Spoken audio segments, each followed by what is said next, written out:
Bom, gente, boa noite. Queria agradecer a presença de vocês. Me chamo Gabriel, trabalho no programa do Wi-Fi Livre SP. E a gente propôs esse painel aqui na Campus Party para tentar fomentar uma reflexão sobre qual é o impacto social da conectividade. Para isso, a gente convidou alguns especialistas que vão trazer alguns enfoques diferentes sobre esse campo de reflexão. Eu queria apresentar a Kátia.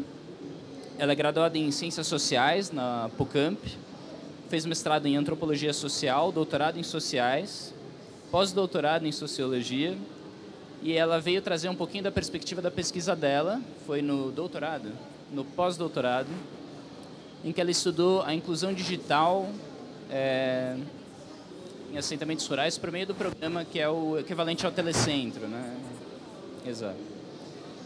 E a Daniela Costa, que é membro do NIC.br, que é uma organização muito parceira nossa no programa do Wi-Fi Livre, que veio trazer um pouquinho da perspectiva sobre o projeto que eles estão desenvolvendo com o Ministério da Educação. Na verdade... Bom, tudo bem, pode deixar. É que eu vim aqui substituir a Flávia, na verdade, que é minha chefe, gente. Então, estou caindo de paraquedas aqui. Só para contextualizar mais ou menos o que é o programa do Wi-Fi Livre SP, a nossa meta é levar a internet gratuita e de boa qualidade para os cidadãos de São Paulo. Hoje, nós estamos em 120 localidades, que são mais ou menos quase todas praças e parques, e a gente assinou no final do ano passado um edital de credenciamento para expandir o programa para 621 localidades. Entre as praças e parques, a gente também está chegando em todas as bibliotecas, teatros, subprefeituras, algumas AMAs e UBSs também. Então, a ideia é realmente expandir essa capacidade de conexão gratuita pela cidade. Em todas as regiões da cidade, nós estaremos presentes. E por isso que a gente quis chamar essa discussão, para tentar entender o que implica, então, de mudanças cognitivas, sociais, econômicas para a população, essa abundância de conectividade. Então, passo a palavra para a Kátia, vai trazer um pouquinho da pesquisa dela aqui para a gente. Boa noite a todas e a todos. Primeiro eu quero agradecer ao Gabriel pelo convite. E eu vou falar um pouquinho da minha pesquisa de pós-doutorado, que eu fiz em 2 assentamentos rurais. E a minha intenção era entender o que computador e internet poderia mudar, que tipo de impacto social teria naquelas comunidades. E eu pesquisei especificamente o acesso a São Paulo, que são telecentros também do governo do estado. E chegando nesses assentamentos, uma questão que eu tinha era, será que eles estão usando o computador e a internet para melhorar as condições de vida do assentamento? Procurando na internet alguma coisa que pudesse trazer algum benefício para o assentamento? Então era essa a questão. O que eles estavam fazendo com o computador e a internet? Que tipo de impacto tinha? E aí eu percebi que ao chegar lá, eles estavam usando, principalmente os jovens e as crianças, como área de lazer, porque no assentamento é como nas periferias, tá? Não tem quadra de esporte, não tem áreas de lazer. Então eles usavam o telecentro como um lugar onde eles podiam se encontrar e um lugar onde eles poderiam jogar, onde eles poderiam usar as redes sociais. E uma questão importante que eu vi, e também outros trabalhos de periferia, que trabalham estudiosos que trabalham com periferia, é que eles se sentiam conectados com o mundo. Então, a internet possibilitou a eles deixar aquela estigma de marginalizados. Então, eles não estavam mais longe de tudo, porque os assentamentos rurais, geralmente, eles são bem distantes dos centros das cidades. Então, e ainda tinha o estigma de serem sem terra, porque confundem muito os assentados com as pessoas que ainda não conseguiram terra. Então, eles se sentiam conectados, sentiam que podiam estar no mundo. É como se eles não estivessem no mundo, quando eles não tinham esse acesso. E ao ter esse acesso, eles puderam se conectar com pessoas, parentes distantes, pessoas porque lá também tinha um problema de conectividade do celular. Naquela época, foi em 2011, o celular não pegava direito, não sei como está hoje. Eles tinham muito problema de sinal de internet, para o celular. Então, era uma forma também de comunicação. E eu percebi que as políticas públicas de inclusão digital, a maioria delas, são pensadas por gestores que desconhecem totalmente o lugar onde essas políticas vão ser implementadas. Eles não conhecem. Então, eles vão implementar um telecentro aqui no centro de São Paulo da mesma maneira que no assentamento, da mesma maneira que em bairros distantes, como se fossem todos iguais, né? Eles não são. Então, é uma questão que eu percebi bastante, é que ao implementar essas políticas públicas, deveria se incluir também essas pessoas antes mesmo de chegar lá. E eu pesquisei, além do Acesso São Paulo, um outro programa de inclusão digital lá no Ceará, chama Centros Rurais de Inclusão Digital, também em assentamentos. E lá teve uma diferença muito grande entre um programa e outro. Porque antes de implementar esse programa, a comunidade foi consultada, né? Houve assembleia, todos os moradores do assentamento participaram da assembleia, eles decidiram se iriam ou não ter aquele local ali, aquele telecentro ali. E aí deu muito certo, porque as pessoas se sentiram incluídas. Tanto que ele é usado hoje como modelo exitoso desses centros rurais de inclusão digital.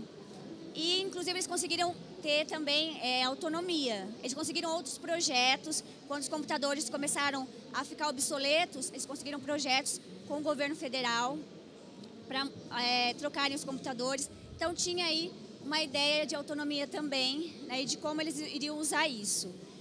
E para dar continuidade na minha pesquisa, eu tinha um projeto, mas eu não consegui financiamento, que era para trabalhar com os telecentros nas periferias de Campinas, no caso, né, no meu caso. Porque qual que era a minha ideia?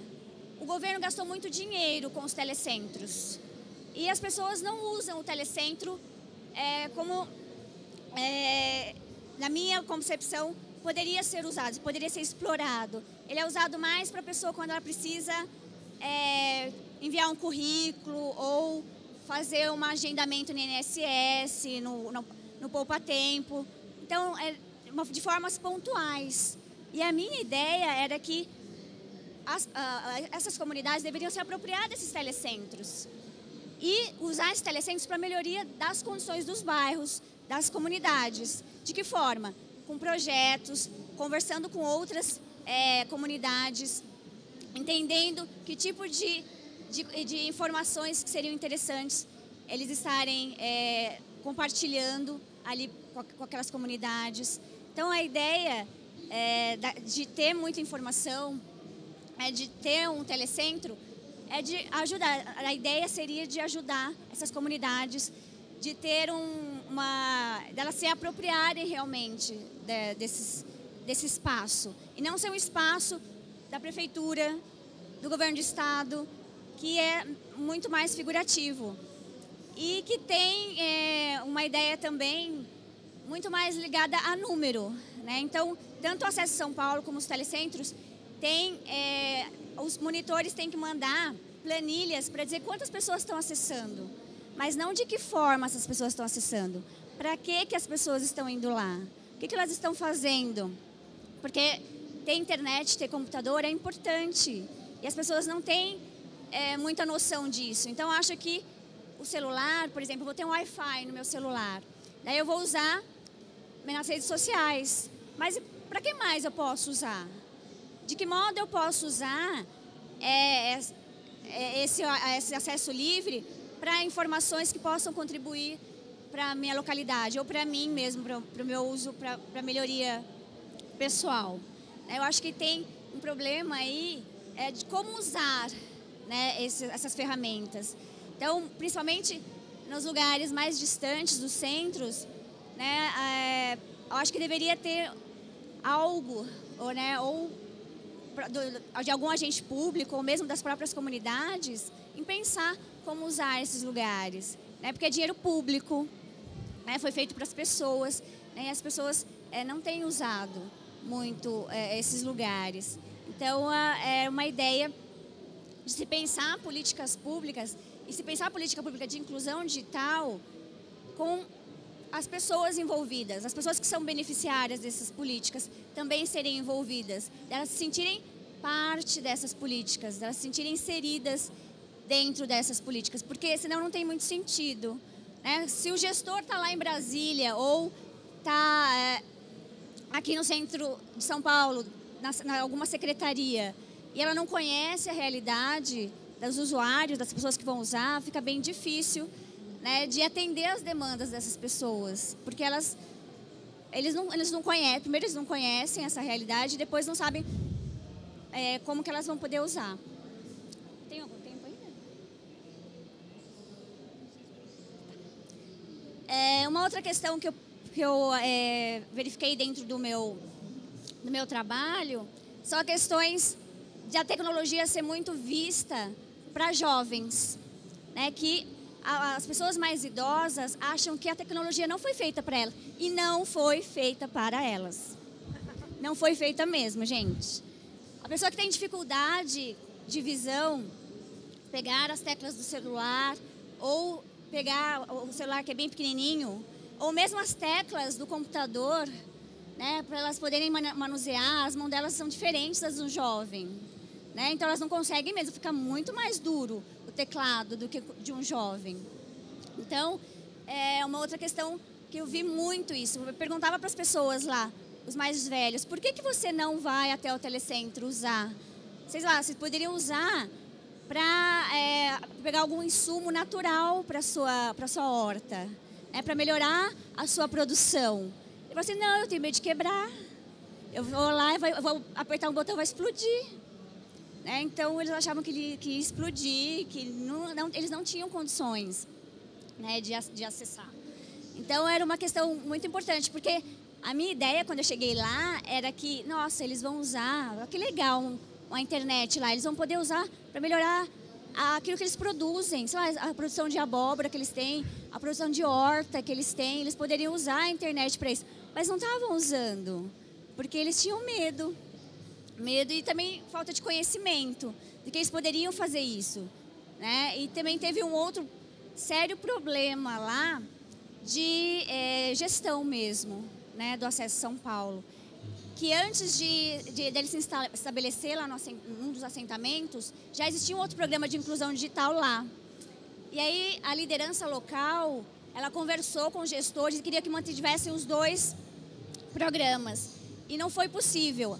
Ela teve, no primeiro momento, um aceite do Acesso São Paulo, e depois eles voltaram atrás e tiveram que excluir o outro programa. E ela ficou muito magoada. E aí, com isso, ela desestimulava as pessoas a irem ao Acesso. Ela mesmo, estive lá em 2011, depois estive em 2013, ela falou que nunca tinha pisado no Acesso São Paulo, porque ela tinha muita mágoa do programa. Então, tem essas questões também políticas que envolvem também a implementação de programas, a implementação de política pública, que também atrapalha nesse sentido, né? Porque não tem conversa, não tem comunicação entre as pessoas e acham que as lideranças locais não são importantes, que a própria comunidade não precisa ter voz, né, para elas falarem o que elas querem, o que elas poderiam ter. Então, isso foi um problema bem sério que eu vi no meu trabalho, tá? E lá os assentamentos, eu vi que eles são muito parecidos com o ambiente das nossas periferias aqui de São Paulo, né? Que lugares bem distantes, de difícil acesso, em que as pessoas também se sentem bastante excluídas e estigmatizadas nesses ambientes. A internet, de uma certa maneira, fez com que eles se sentissem incluídos nesse sentido, mas só os jovens e as crianças, porque as pessoas mais velhas, elas continuaram excluídas, ou porque elas também se sentiram magoadas, porque o Acesso São Paulo não teve essa sensibilidade de ouvir, né, a comunidade, ou porque eles tinham medo mesmo, né, de mexer nos equipamentos, né, de fazer. Então, as minhas ideias, as minhas propostas é sempre pensar como aproveitar esses telecentros, como aproveitar esses espaços que existem, que foi investido muito dinheiro, que as pessoas elas não têm aproveitado porque elas não sabem, porque não tem projetos que digam para elas como usarem aquele espaço, ou que fale para elas, não, vocês podem usar para outras atividades, né, para se informarem. E a gente vê que muitas pessoas usam ainda para as redes sociais e que tem trazido problemas muito sérios, né? Nós vimos aí nas últimas eleições grande número de compartilhamento de fake news, que é exatamente que a pessoa a gente não tem aqui no Brasil, vou colocar entre aspas, uma cultura de checar as coisas, de ver se é verdade ou não, ou às vezes não tem. Às vezes a pessoa tem um pacote de internet que dá para ela de graça Facebook e WhatsApp, mas não dá o Google de graça. Aí ela não tem também como fazer essas checagens, ter essas informações. Então as pessoas precisariam entender melhor como é que elas podem usar, de que forma elas podem usar e que de forma elas podem usar, tanto para o seu benefício como para o benefício da comunidade onde ela mora, onde ela vive, né? Então, era isso mais ou menos que eu queria falar.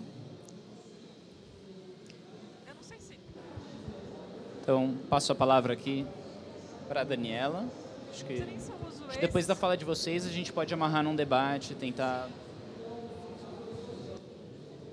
Só não sei... Eu acho que é melhor usar esse daí. Acho que eu me sinto até mais aproximada.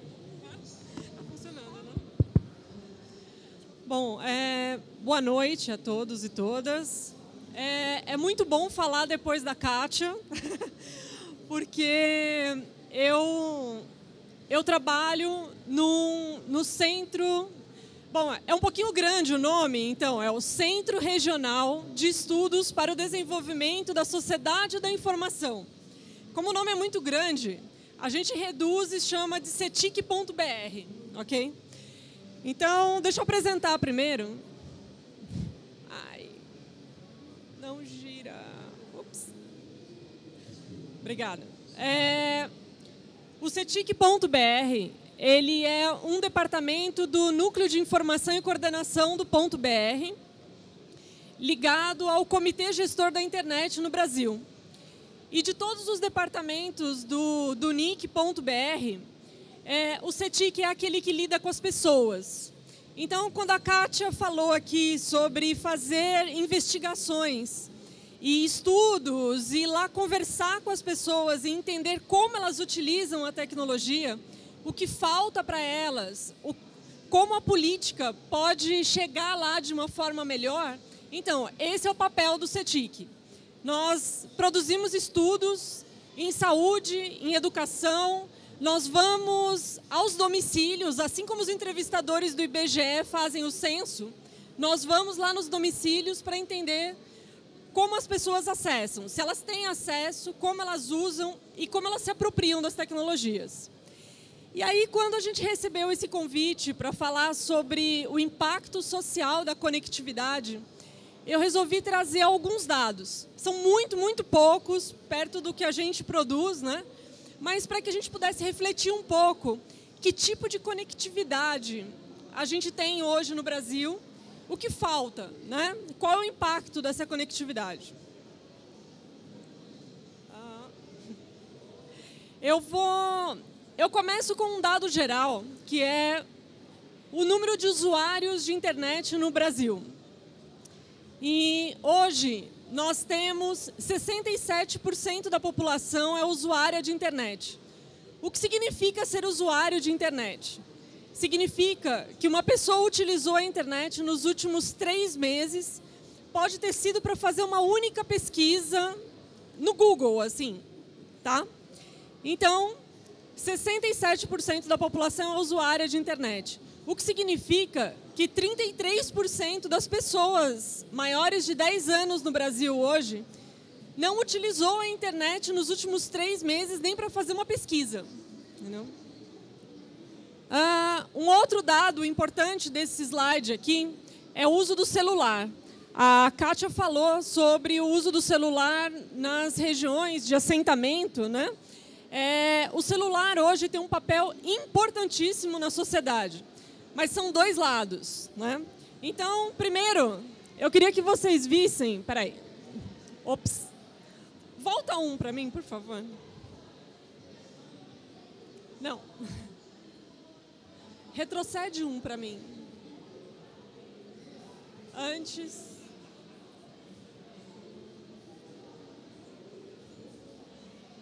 Mais um. Hã?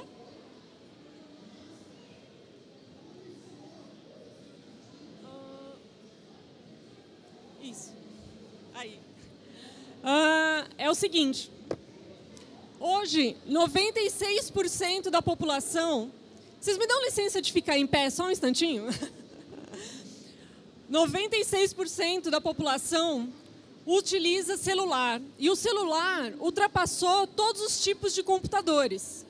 Aqui dentro desse dado, nós temos que 51% da população usa computador. Por favor. Desculpa. E o computador, aqui dentro, nós temos o tablet, o computador portátil e o computador de mesa. Então, celular é quase o dobro de todos os 3 tipos de computadores. E a gente verifica que há uma diferença de uso nesses equipamentos aqui, de acordo com as classes sociais, por exemplo. Então, a gente verifica que em todos os dispositivos há uma diferença entre as classes. No caso do computador, na classe A, 92% da população utiliza computador, mas só 19% da população das classes D e E utilizam computador. Em compensação, quando a gente olha para o celular, os resultados são praticamente iguais em todas as classes sociais. Agora foi. Então, eu pensando nesse dado aqui, né? Qual é o impacto desse uso do celular, das pessoas que ainda estão desconectadas, né? Então, como eu sou coordenadora de uma pesquisa de educação e tecnologia lá no CETIC, eu resolvi falar um pouquinho de escolas e de professores, de alunos, né? Então, no caso dos alunos de educação básica, 85% deles são usuários de internet. E a gente vê que há uma diferença aqui entre as regiões administrativas, né? Desses 85% de alunos, 18% acessam a internet só pelo celular. Eles não utilizam outro dispositivo, tá?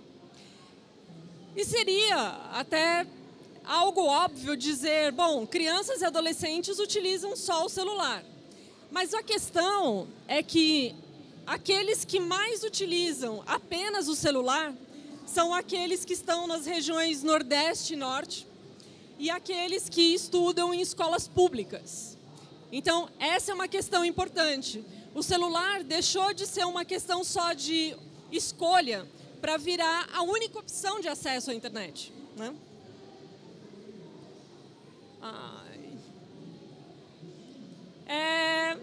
Então, vamos pegar os alunos de escolas públicas e comparar.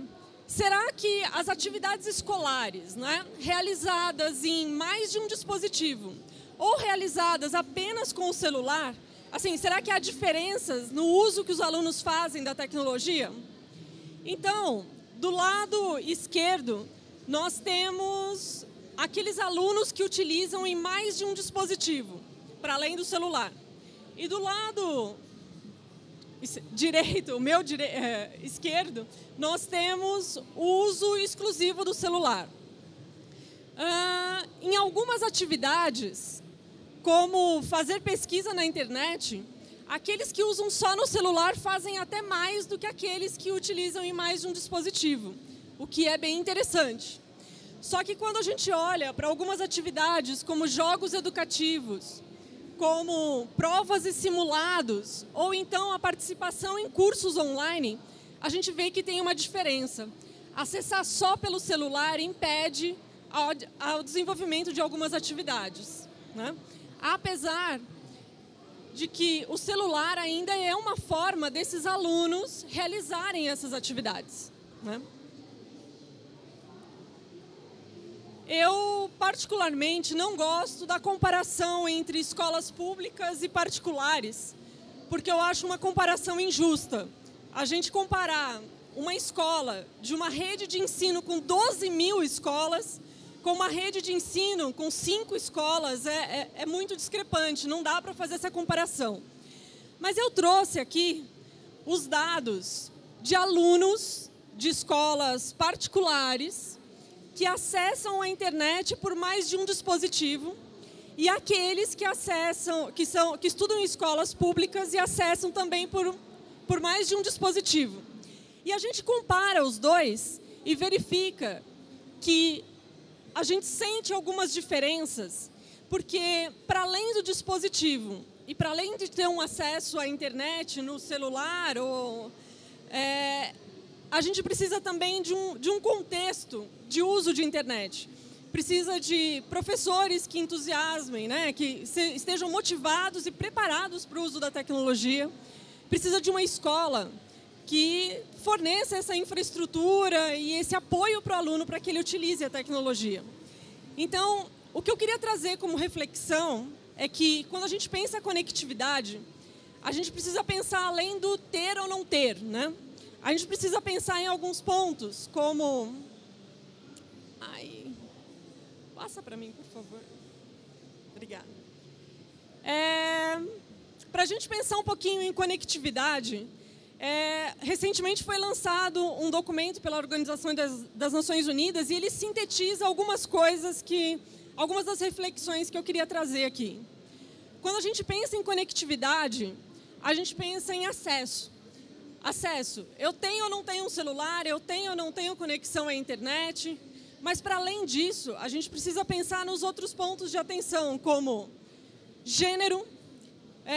Por mais pequenas que sejam as diferenças entre os gêneros, ela está lá, ela existe, principalmente no que diz respeito ao acesso das mulheres à área de tecnologia, né? Um outro dado bastante interessante que a Kátia trouxe também é a idade. Precisa de uma atenção às pessoas mais velhas, os 60 a mais, né? A tecnologia ainda não foi feita para eles, né? A gente precisa pensar também nas pessoas aqui com deficiência, que é uma outra área, a acessibilidade ainda precisa avançar, né? Então, quando a gente pensa em conectividade, para além do dispositivo e para além desse acesso, da infraestrutura de acesso à internet, a gente precisa pensar no uso, na apropriação, tudo como a Kátia trouxe aqui, alguns pontos que foram ótimos para esses dados que eu trouxe aqui para vocês.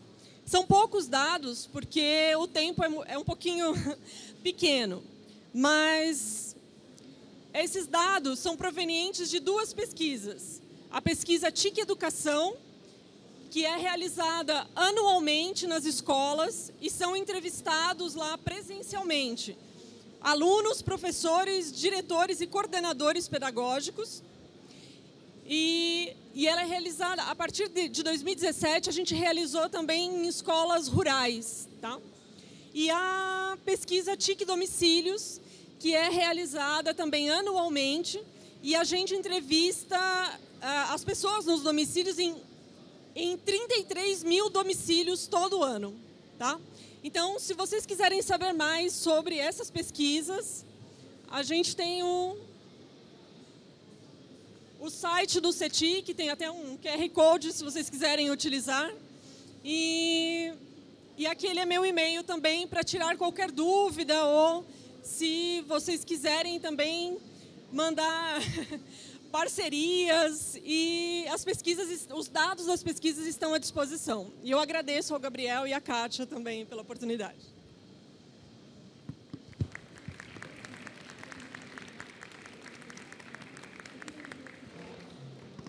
Bom, nós teríamos aqui na mesa o professor Sérgio Amadeu, que infelizmente ficou preso na chuva, não vai poder comparecer, mas acho que dá para falar rapidamente sobre a pesquisa dele, tentar dar mais ou menos o que seria o tom da fala dele, assim.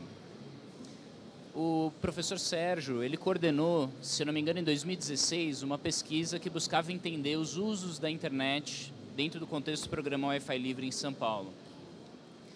E eles tentaram mapear os usos que a população fazia, como as pessoas percebiam, as dificuldades de acesso, métricas de qualidade. Essa é uma pesquisa muito completa, muito legal, recomendo a todos que tiverem interesse. Ela está no site da UFABC e está, se eu não me engano, se você procurar o Wi-Fi Livre SP, pesquisa UFABC, aparece na página da prefeitura também. Coisas que apareceram na pesquisa que talvez se liguem um pouco com as falas de vocês. Perceberam que havia uma presença significativa de imigrantes que usavam a internet para se comunicar com as suas famílias nos seus países de origem, idosos que tentavam restabelecer contato com a família, jovens que tentavam estudar para o Enem, viam vídeos, videoaulas, esse tipo de coisa.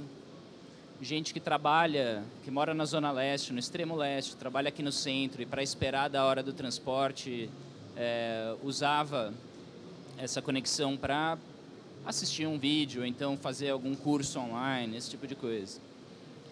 Outra coisa que apareceu é que o uso era majoritariamente pelo celular. A gente tem quase nenhum computador conectado na rede do Wi-Fi Livre SP. É uma conectividade pensada em mobile, né? E a gente ainda está entendendo, acho que no mundo, como que se dá as relações cognitivas e sociais a partir dessa conexão do mobile. Tentar entender o que vai acontecer quando a gente despeja o Wi-Fi pela cidade, acho que é um exercício de futurologia que não interessa a ninguém, é irrelevante. Mas o que eu acho que é a maior contribuição, pelo menos para mim, como pessoa e pesquisador da fala de vocês, é que a tecnologia ela não é uma mera infraestrutura, mas ela tem um potencial muito grande, ela envolve riscos muito grandes se mal utilizada, e ela se insere dentro de um contexto territorial, social, ela vai se relacionar com desigualdades, ela vai se relacionar com conflitos, se eles estiverem materializados na cidade. Então, é muito interessante que esse ponto seja levantado, porque a gente precisa entender como trazer ferramentas cognitivas para potencializar esse tipo de desenvolvimento a partir de uma ferramenta como o Wi-Fi. E essa é uma coisa que a gente tem interesse em desenvolver, ainda não sabe muito bem como, mas estando dentro da Coordenadoria de Convergência Digital, o programa do Wi-Fi ele fica dentro dessa coordenadoria na prefeitura. E é a mesma coordenadoria que tem os Fab Labs e os telecentros. Então, seriam os programas os programas de inclusão digital. Há uma tendência, dentro dessa coordenadoria hoje, de tentar levar para a lógica dos telecentros, que é um programa mais antigo, esse modo de pensar em que o espaço do telecentro deve ser um espaço de desenvolvimento pessoal, em que as pessoas levem suas experiências, se desenvolvam à sua maneira, sem uma tentativa de tentar colocar lá o que é importante para a população. Mas como criar esses espaços que convidem a participação, que as pessoas possam se apropriar e utilizar da tecnologia para gerar impactos sociais, às vezes até contra-hegemônicos, às vezes até não previstos ou emergentes, né? Então, existe essa dificuldade, eu acho que é uma dificuldade, arrisco dizer global, de pensar como a gente faz com que as pessoas entendam o que é a tecnologia e como utilizá-la da melhor maneira. Especialmente quando a gente fala de tecnologias no celular, em que a gente tem sistemas desenhados para potencializar respostas límbicas, respostas viciantes. É difícil dialogar, por exemplo, uma plataforma educacional com um aparelho que te vicia, dependendo do jeito que você mexe nele, né? Então, eu queria deixar essa pergunta, assim, como que a gente faz para aumentar a transparência e aumentar a capacidade cognitiva das pessoas de lidarem com a tecnologia para que ela seja usada de forma crítica e de forma a levantar potenciais de impacto social. Essa é uma pergunta que nos interessa muito e a gente ainda está procurando como responder. Nosso tempo foi encerrado. Vocês querem fazer alguma observação final?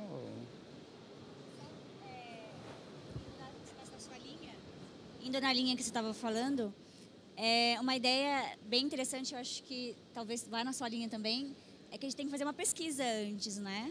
Para você entender o lugar onde você vai trabalhar, que tipo de demandas essas pessoas têm, que tipo de realidade, né, elas vivem. Então, é a coisa do pesquisador, né? Então, a gente precisa entender primeiro, para depois trazer alguns insights, né, do que pode ser feito. Mas eu sou assim muito a favor de chamar as lideranças locais, de chamar a comunidade para conversar, de debate mesmo, para tentar encontrar uma solução que seja colaborativa, de forma colaborativa entre todos. Então era só. Concordo 100%. Quer fazer alguma colocação final? Eu só complemento o que a Kátia disse, dizendo que a gente consegue uma formação crítica, como você queria, com educação. Educação em todos os níveis, não só escolar. Então, eu acho que os Fab Labs, os telecentros e todos esses espaços, eles são espaços de educação e a gente, e lá mesmo, a gente pode promover formas de as pessoas compreenderem melhor como utilizar essas tecnologias. Mais importante de tudo, primeiro, é a gente compreender como eles utilizam para que a gente possa fazer isso, né? Bom, queria agradecer a participação de vocês, a presença da plateia. Eu acho que vão me matar aqui se eu continuar falando, então encerro o painel. Muito obrigado, gente.